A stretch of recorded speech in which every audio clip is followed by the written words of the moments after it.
Okay guys, may pusa dito kasing gala, yung bata pa, payat na payat.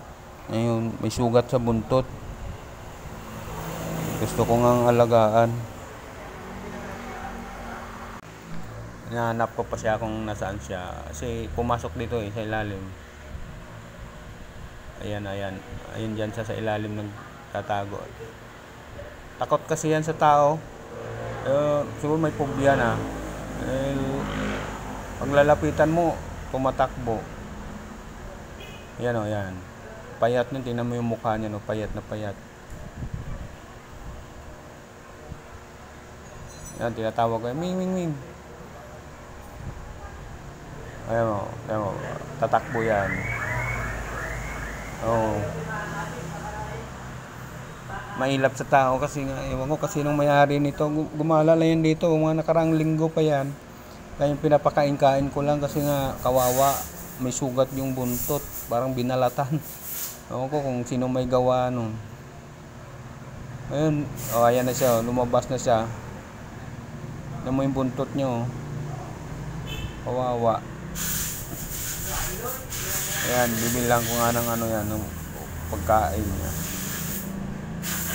Kawawa naman kasi. Ayan, bumalik siya. Bumalik na siya, kaya kinuhanan ko ulit ng video. Ayan o. Ayan, bumili na ako nitong itong dilata na ulam. So, hindi ko nasasabihin kung anong tatak niyan. Ito. Ayan. Kasi nandyan sa ilalim, kaya iabot ko sa kanya. Kaso lang tumatakbo. Kaya ang ginagawa ko, iwan ko na lang.